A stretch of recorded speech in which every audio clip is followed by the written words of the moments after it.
हुण भी मेरे को MNA की ऑफर की है मनसेरे तो मैं तुसां को अज क्लीयर कर छोड़दा तो जुल के पता कर। सियासत कोई बुरी गल नहीं है, सियासत भी यही है कि लोगों के कम आवें, लोगों के कम करन, ठीक है। लेकिन मैं अपनी ज़ाती हैसियत ते इंडिविजुअल हैसियत ते बच्चों मैं हर यूनिवर्सिटी भी जुल के यही आखदा कि कारोबार कारोबार होंदा है, इज्जत कारोबार भी होंदी है। अगर तुसी आउट ऑफ 100 तुसी नंबर अगर देखो ना तो 90 नंबर कारोबार देन तो 10 नंबर जोड़े हैं तो नौकरियां देन। तो अस दे लोग हर बंदा नौकरियां दर नसदा है कि कसों किस तरीके नाल नौकरी मिल जुले। कोशिश करो नौकरियां तो जान छुड़ाओ, रेड़ी लानी पैंदी है रेड़ी लाओ, कोई और काम करना पैंदा है कोई और काम करो, लेकिन अपना कारोबार करो, अपना काम करो। इस तरह सिख सिख के इंशाअल्लाह ताला कुछ अरसे भी तुसी भी हनीफ गौर बन। नाज़रीन अस्सलाम वालेकुम। तुसां दा अपना होस्ट एनको दे प्रोग्राम नाल तुसां दी खिदमत विच बिलाल फरीद हाज़र है। आज तुसां को पता है कि जिस तरह के एनको दी अगर गल करां, हज़ारे दी गल करां तो ये नामुमकिन है कि असी अपने हज़ारे दे जिहड़े फ़ख्र न असां दे जिहड़े अस हीरोज़ न उनकी असी जिक्र न करां या उन्होंने गल न करां। तो इसी सिलसिले में अज मेरे नाल जिहड़े मेहमान शख्सियत मौजूद हैं किसी तारफ के मोहताज नहीं, लेकिन एक फॉर्मेलिटी के तौर पर असी इन्हां दा तारफ फिर भी शार्ट जा करा सन नवे लोगों वास्ते।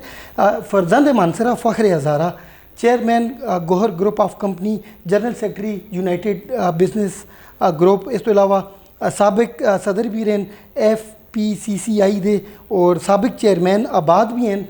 और ये आबाद FPCCI ये चीज़ां के चीज़ें ये भी हनीफ साहब उन्होंने को पूछना अज अस नाल मौजूद हैं जी जनाब हनीफ गौर साहब। अस्सलाम वालेकुम जी। वालेकुम सलाम। सर पहले तो बहुत शुक्रिया तो MyTV को टाइम देता। और असें दी अपनी इलाकई ज़ुबान है इनको मादरी ज़ुबान तो असें दी पश्तो है, लेकिन इलाकई ज़ुबान बड़ी खुशी होती है लोगों को जिस टाइम अपने बंदे को देखते हैं किसी मकाम होता तो वो फिर अपनी ज़ुबान भी जिस टाइम गल करते हैं इनको बिच तो नाजरीन बड़े खुश होने ने। और असें इनको दे प्रोग्राम भी तुमको असी वेलकम आखते हैं जी। हनीफ साहब सब तो पहले ये दसो कि माशाअल्लाह कराची तुसी आए हो और इतना तुम कामयाबियों के झंडे ला के दे और मुझ सारिया कामयाबियां अगर असी गल करा तुसां दी लाइफ होता जिंदगी होता गल करा वो तो असें नाजरीन नाल रेडी तुसां दी स्टोरीज सारियां जानते हैं, लेकिन मुख्तसर जी कुछ स्टोरी असें नाजरीन नाल शेयर कर देना जी। जी सब तो पहले तो मैं तुसां को बिलाल फरीद साहब वेलकम करदा। कराची भी तुसी इस वेले मेरे दफ्तर बैठे दिओ ते दूई गल ये मैं तुसां को दसां कि जिस तरह तुसी इंट्रो में दसिया कि मैं कराची आया, मैं कराची आया नहीं है, मैं मेरे वालिद साहब आया से मैं कराची पैदा होया। तो मैं कराची पैदा हो के तो मैं सारियां जड़ियां तुसियां तरक्कियां दसियां तो अल्लाह का शुक्र है कि मैं वो सारी तरक्की जी है कराची विच रह के कीतियां सारियां। तो बस हुण जिस तरह तुसां पता है कि इलाके में मानसरे दे टुडियाले के इलाके में सारे को पता है कि मैं वो बड़ा ग्रां है, इस वास्ते मैं उत्था लोगों की खिदमत करना को आएदा मैं।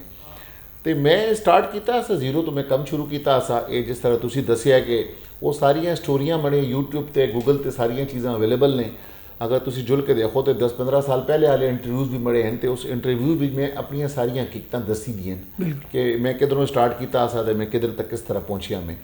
मैं बस कोशिश यही करदा कि मैं अल्लाह को डर के काम करा, अपनी मोती को याद रखें, अपने कब्र को याद रखा। तो याद करके तो मैं कोशिश करदा कोई गलत काम बड़े को ना हो जुले। अपने लोगों की मैं हालात देखदा मनसेरे अज भी जुल के तो मैं देखदा कि जिस तरह 75 साल पहले वाले हालात आसे तो मुल्खा बिच अज भी तकरीबन वही हालात हैं। जिस तरह लोग गरीब आसन, बेरोज़गार आसन, नौकरियां ना आसियां, अज भी मैं देखदा कि लोग इसी तरह परेशान हैं। इसी वास्ते वो सारियां चीज़ां खुदा सोन मेरे दिला बिच पाई हैं कि मैं अपने लोगों वास्ते कुछ ना कुछ कम करा। मैं इस वास्ते एक अस्पताल तुसी देखिया कि मनसेरे बिच में हुण टुडियाला बिच अल मुस्तफा बड़ा छुड़िया कंप्लीट हो गया और जोड़े लोगों को रिलीफ मिलना असा अलहमदुलिल्लाह और रिलीफ मिल रही है। दुआ उत्था मैं देखिया कि लोगों को रोज़गार के बड़े मसाइल हैं। तो असी बहुत सारे लोग इस तरह इनके बेचारे पढ़ भी नहीं रखते, अफोर्ड भी नहीं कर रखते। इस वास्ते हुण असी उत्था लोगों के कम वास्ते हुनर फाउंडेशन शुरू किए थे। अजकल जोरा शोरा नाल अजकल शुरू है कम कंस्ट्रक्शन का। इंशाअल्लाह कुछ अरसे में जो ये हुनर फाउंडेशन कंप्लीट हो जुलसी तो मैं यही समझदा कि लोगों को इंशाअल्लाह ताला रोज़गार मिलना शुरू हो सी। जोड़ा बच्चा भी उधरों कम सीखसी इंशाअल्लाह उसको फौरी तौर पर रोज़गार पाकिस्तान में भी मिल लगता है और 90 ममालिक असी उन्होंने MOU साइन किए थे। इंशाअल्लाह बाहर भी जुड़ के लोगों को वो नौकरियां मिल लगती हैं।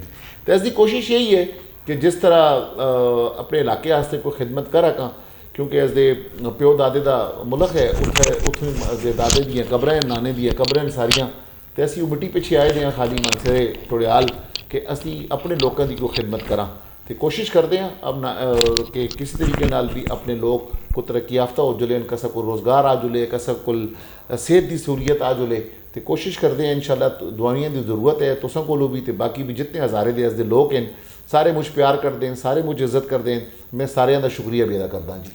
बड़ी मेहरबानी। अच्छा हनीफ साहब, एक बड़े प्रोजेक्ट का तुसां जिक्र नहीं किया, इंडस हॉस्पिटल का ਜਿਹੜਾ ਗਾਲਿਬਨ ਹੁਣ ਮਹਿੰਗਾਈ ਦੇ ਨਾਲ ਨਾਲ ਉਹ ਵੀ ਜ਼ਿਆਦਾ ਹੋ ਗਿਆ। ਤੇ ਇਹ ਵੀ ਦੱਸੋ ਕਿ ਇਹ ਕੁਝ ਫੰਡਿੰਗ ਤੁਸੀਂ ਕੋ ਹੁੰਦੀ ਹੈ ਜਾਂ ਤੁਸੀਂ ਖਾਲਸਤਨ ਆਪਣੀ ਇਸ ਤੋਂ ਕਰਦੇ ਹੋ? ਕਿਉਂਕਿ ਲੋਕ ਇਹ ਵੀ ਸਮਝਦੇ ਨੇ ਕਿ ਸ਼ਾਇਦ ਤੁਸੀਂ ਕਰਾਚੀ ਵੀ ਕੋਈ ਫੰਡਿੰਗ ਕਰਦੇ ਹੋ, ਤੇ ਉਹ ਇਹ ਵੀ ਜ਼ਰਾ ਲੋਕਾਂ ਨੂੰ ਥੋੜਾ ਜਿਹਾ ਕਲੀਅਰ ਕਰਕੇ ਜੀ। ਨਾ ਬਿਲਾਲ ਸਾਹਿਬ, ਮੈਂ ਅੱਲਾ ਦਾ ਸ਼ੁਕਰ ਹੈ ਜੀ, ਮੈਂ ਬਿਲਕੁਲ ਇੰਡਸ ਹਸਪਤਾਲ ਦੀ ਜ਼ਮੀਨ ਖਰੀਦ ਕੇ ਤੇ ਮੈਂ ਇੰਡਸ ਹਸਪਤਾਲ ਦੇ ਨਾਂ ਤੇ ਟ੍ਰਾਂਸਫਰ ਕੀਤੀ ਦੀ ਹੈ ਬਾਈ, ਤੁਸੀਂ ਦੇਖਿਆ ਵੀ ਹੋ ਸੀ सी पैक रोड ते जी बिल्कुल। लेकिन अल्लाह की मेहरबानी है जी, अज तक तो कोई फंडिंग नहीं की है, तो ना कसा को ज़रूरत पई है।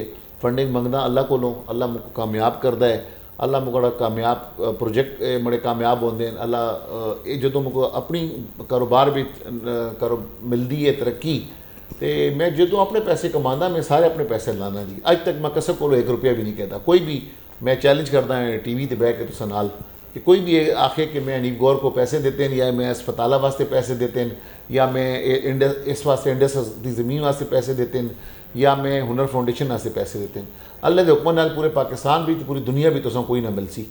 ये मैं अल्लाह को मंगदा, जेडे पैसे मैं आप हक हलाल दे कमांदा वो मैं सारे पैसे टुडियाल भी जाके लाना जी। माशाअल्लाह। अच्छा एक सवाल तुसां को और करसा, चूँकि लोग मुख्तलिफ जहन के लोग इन, पॉजिटिव लोग भी होने, नेगेटिव भी होने, इतने बड़े प्रोजेक्ट लाना भी तुसां मुश्किलात भी तो पेश आई हो सन, चूँकि तुसी खालस कुछ ऐसे लोग भी होने कि खुदा वास्ते कम करने आले बंदे को भी रोड़िया अटकाते रहने।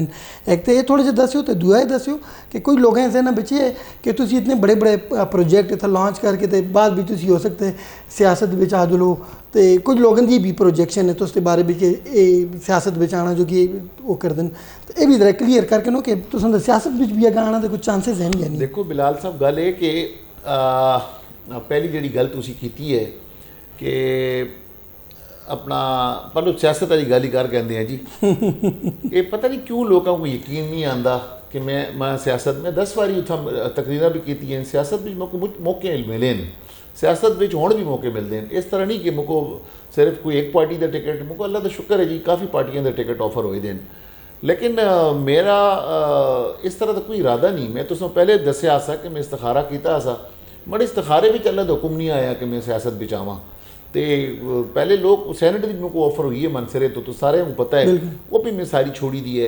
हुण जेडे आने वाले इलैक्शन हैं इस भी मेरे को ऑफर हुई दी है, तुसीं जुल को अपने जेडे तुसदे मनसरे के वडेरे या हज़ारे के वडेरे तुसीं जुल के उन्होंने को तस्दीक भी करके नो, उन्होंने मेरे को अल्लाह का शुक्र है कि हुण भी मेरे को MNA की ऑफर की है मनसरे तो, मैं तुसां को अज क्लीयर कर छोड़दा, तुम जुल के पता करके नो। लेकिन मैं उन्होंने को यही माजरत की है कि जी अल्लाह के इस बिच हुक्म नहीं, मैं इस्तिखारा किया जो मैं पहले भी सियासत से इनकार किया सा, तो मैं अज भी तुसां को यही माफ़ी मंगना कि बड़ा इस बिच इरादा कोई नहीं है, तो खिदमत का बड़ा इरादा है कि मैं सिर्फ खिदमत करा लोगों दियाँ। मकसद सियासत भी लोग इसी हाथ से कर दें ना कि किस तरह असी लोगों की खिदमत करें। सियासत कोई बुरी गल नहीं है, सियासत भी यही है कि लोगों के कम आवें, लोगों के कम करें, ठीक है। लेकिन मैं अपनी ज़ाती हैसियत इंडिविजुअल हैसियत मैं खिदमत करना चाहना, अपने पैसा कमा के अपना पैसा ला के खिदमत करना चाहना। तो उम्मीद है इंशाअल्लाह ताला अल्लाह बड़ी मदद जिस तरह अज तक की है तो आइंदा भी बड़ी मदद करसी अल्लाह ताला, तो जी अल्लाह मुझको देसी तो इंशाअल्लाह मैं अपने लोगों ते लासा, ये बड़ा मिशन है इंशाअल्लाह। अच्छा नहीं भाई, ये तो चलो इलाके की तुसां दी खिदमत हैं, इस नाल तुसां माशाअल्लाह पूरे पाकिस्तान की खिदमत की थी। थोड़े जैसे नाजरीन को भी दस्यो कि federation of Pakistan chamber of commerce and industry इस तुसी सीनियर नायब सदर भी रहे हो, और इस भी तुसां वो तब्दीलियां आंदियां जिहड़ियां इस तो पहले उस भी नहीं आई। जिस तरह तुसें एक बहुत बड़ा एक्सपो कराया सा जिस भी दुनिया के 22 मुल्कों सो उस बिच ऐसा किया, और सदर पाकिस्तान ममनून हुसैन साहब उस टाइम उन्होंने सो इसकी इनोग्रेशन की थी। उसके बारे में एक दसो कि पहले तो नौजवानों को पता ही ना सा कि ये फेडरेशन है कि कामर्स चैम्बर ऑफ कामर्स के काम करती है। देखो बिलाल साहब, गल ये कि फेडरेशन ऑफ कॉमर्स और पाकिस्तान की जितनी चैम्बर हैं वो बिजनेस को प्रमोट करना, को बिजनेसमैन दी जड़ियाँ परेशानियाँ होंदियां उन्होंने को हल करने वास्ते वो सपोर्ट करती हैं। तो इस बिच असी कराची तो लैके गिलगित तक असदियाँ चैम्बर मौजूद हैं, मनसरे भी मौजूद है, एबटाबाद भी मौजूद है, हरीपुर भी मौजूद है, पेशावर भी मौजूद है, मरदान भी मौजूद है। हर सूबे बिच हर डिस्ट्रिक्ट बिच एक चैंबर बन सकती है। सही। ये under the law ministry of commerce के अंडर होंदी है। इसका जो रेगूलेटर होंदा है इस्लामाबाद, उसका दफ्तर होंदा है director general of trade organization, DGTO उसको आखते हैं जी। तो असी जिहड़ा ते उन्हां दे अंडर कमांड होंदे आ एज अ गौरमेंट की तरफों। तो फिर असते हर साल इलैक्शन होंदे न ते असी इलैक्शन जित के असी एज अ बिजनेस इलैक्शन, वो बिजनेस की सियासत में ज़रूर करदा मैं, क्योंकि मैं बिजनेस सियासत ना करता तो फिर मैं सीनियर वाइस प्रेजिडेंट इलैक्ट ना हो सकता सा। मैं जिस तरह तुसी गल कीती असी आबाद दा मैं चेयरमैन इलैक्ट ना हुंदा सा। मैं आबाद दा भी असी इलैक्शन लड़के आए, असी जिते अलहमदुल्ला, असी चेयरमैन बने पूरे पाकिस्तान दे। इधर भी असी इलैक्शन जित के आए हैं तो असी सीनियर वाइस प्रेजिडेंट पूरे पाकिस्तान दे बने हैं। ये बिजनेस कम्यूनिटी की खिदमत वास्ते, जिस तरह सियासत होंदी है ना आम पब्लिक की, ये असी चैंबर ऑफ कॉमर्स जी है बिजनेस कम्यूनिटी बिजनेसमैन वास्ते उन्हों की खिदमत वास्ते। लेकिन इस कोलों पहले भी ये मौजूद आसियां, लेकिन तुसें जेह्ड़ा एक्सपो कीते जिस भी यूनिवर्सिटी दे मुझ सारे स्टूडेंट आए उन्होंने को पता चले मुझ सारी चीज़ें भी तुसें अवेयरनेस, क्योंकि तुसें दी बिजनेस कम्यूनिटी दी जेह्ड़ी इलेक्शन है वो भी ज़ाहिर होन करीब हैं, तो उस बिच अगर अल्लाह पाक तुसें को मौका देता तो केह् खिदमात करसो तो केह् चेंजिंग्स आनसो? देखो जी, मैं हुण अपने पाकिस्तान का मैं बड़ा लीडर है, जिस तरह तुसी इंट्रो कराया बड़ा कि मैं सैकटरी जनरल हाँ, तो मैं अपने ग्रुप वास्ते बेसिकली मैं कुर्बानी देना कोशिश करता UBG वास्ते। तो ज़रूरी नहीं है कि मैं हर साल इलैक्शन लड़ा, मैं इलैक्शन लड़वादा लोगों को, मैं उस पोजीशन में हाँ जो ग्रुप आख्या कि नहीं इस साल तू इलैक्शन लड़ना है, तो उत्था मैं बिजनेस कम्यूनिटी जो मेरा पैटर्न इन चीफ है SM तनवीर, तो वो जिस तरह हुक्म करसी उस तरह फिर मैं मनसा।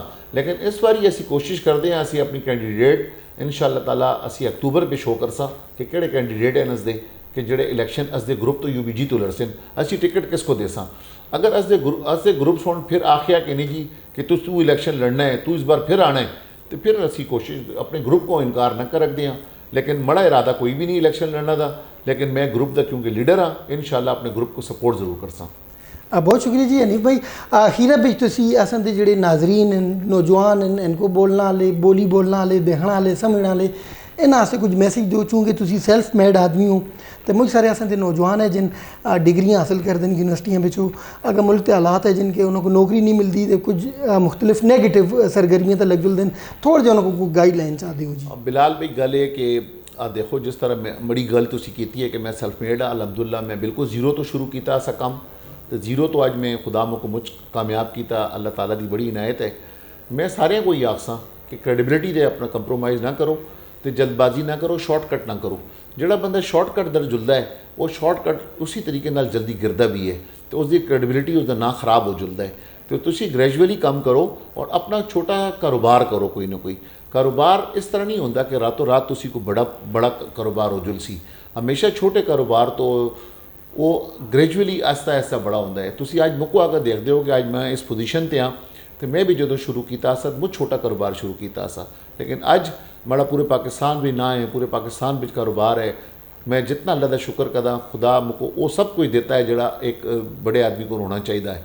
तो वो यकीन करो तुसी बच्चों, मैं हर यूनिवर्सिटी भी जुल के यही आखदा कि कारोबार होंदा है, इज्जत कारोबार भी होंदी है। अगर तुसी आउट ऑफ 100 तुसी नंबर अगर देखो ना, तो 90 नंबर कारोबार देन, तो 10 नंबर जोड़े हैं तो नौकरियाँ देन। तो अस दे लोग हर बंदा नौकरियाँ दर नसदा है कि कसों किस तरीके नाल नौकरी मिल जुले। कोशिश करो नौकरियां तो जान छुड़ाओ, रेड़ी लानी पैंदी है रेड़ी लाओ, कोई और काम करना पैंदा है कोई और काम करो, लेकिन अपना कारोबार करो, अपना काम करो। इस तरह सीख के इंशाअल्लाह ताला कुछ अरसे भी तुसी भी हनीफ गौर बन जुलसो इंशाअल्लाह। बहुत शुक्रिया जी। नाजरीन यह असे जनाब हनीफ गौर साहब जेह्ड़े असें ते मानसरे दे नहीं बल्कि पूरे पाकिस्तान का फखर हैं, और नौजवान जेह्ड़े देख रहे हैं इन्हां दी स्टोरी जिहड़ी है मैं इस डिस्क्रिप्शन बिच उससे लिंक भी पासा, वो भी तुसीं दी स्टोरी भी सुन के इन्हां को पहले जेह्ड़े इंटरव्यूज़ असें कीते न कि किस तरह इन्हां सुन मेहनत की और माशाअल्लाह अज बुलंदियां ते कामयाबी दे। ते बहुत शुक्रिया सर तुसां दा, और अल्लाह तुम को आबाद रहे और अल्लाह तुम मजीद तरक्कियां देवे। अगले किसी और अपने हज़ारे दीरो नाल तुसां दी खिदमत बिच हाज़र हो सन जी। उतना मुक दो इजाज़त, देखते रहो MyTV न्यूज़ नेटवर्क। बहुत शुक्रिया। अल्लाह हाफ़िज़।